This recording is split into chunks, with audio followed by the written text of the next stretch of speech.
जय माता दी। जगन्नाथ जी श्री मंदिर छोड़कर जा रहे हैं, पर क्यों? बंगाल में एक भक्त रहते थे रामदास।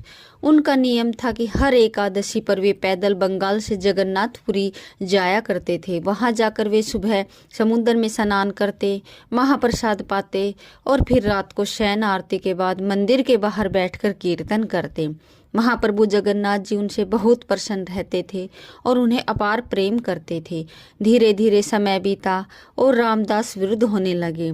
अब उनके शरीर में पहले जैसा बल नहीं रहा, लेकिन उन्होंने अपना नियम नहीं छोड़ा। उनका मन अब भी वही था, भक्ति में अटल। महाप्रभु जगन्नाथ जी को उस पर दया आ गई। जब अगली एकादशी पर रामदास पुरी पहुँचे और कीर्तन कर रहे थे, तो उन्होंने नेत्र बंद किए हुए प्रभु का ध्यान लगाया। तभी उनके ध्यान में जगन्नाथ जी प्रकट हुए और बोले, रामदास, तू अब पुरी मत आया कर, मुझे बड़ा कष्ट होता है। रामदास बोले, महाप्रभु, आपको कष्ट होता है इसलिए मैं समझता हूँ कि अब आना ठीक नहीं, पर यदि अगली एकादशी को आप मेरे सामने नहीं होंगे तो मेरे प्राण ही निकल जाएंगे नाथ।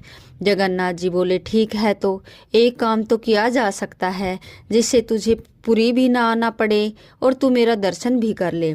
रामदास बोले, वो कैसे संभव है? जगन्नाथ जी बोले, अगली एकादशी में जब पुरी आएगा तो एक बैलगाड़ी ले आना, मैं भी तेरे साथ चलूंगा तेरे घर, तब मेरा दर्शन कर लेना। प्रेम से दिन भर मुझे ही देखता रहना, मैं तुझे देखता रहूंगा। रामदास बोले, अरे नहीं महाप्रभु, आप तो सुख से विराजो, मैं आ जाऊंगा, मुझे कोई कष्ट नहीं होगा।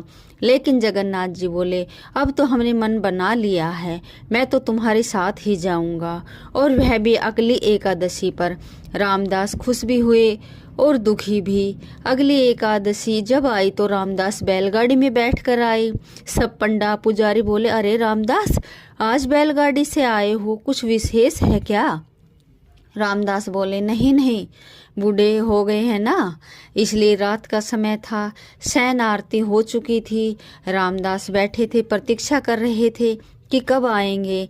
तभी क्या देखते हैं, पीताम्बरी पहनकर, सिर पर मोर पंख लगाकर साक्षात महाप्रभु जगन्नाथ मंदिर से बाहर आ रहे हैं।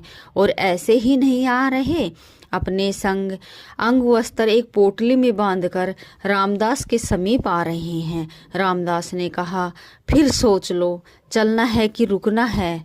तो जगन्नाथ जी ने कहा, अब तो तय हो चुका है कि चलेंगे हम तुम्हारे संग ही। रामदास मन में सोच रहे थे, मैं तो मना कर रहा हूँ, पर इन्हें ही आना है मेरे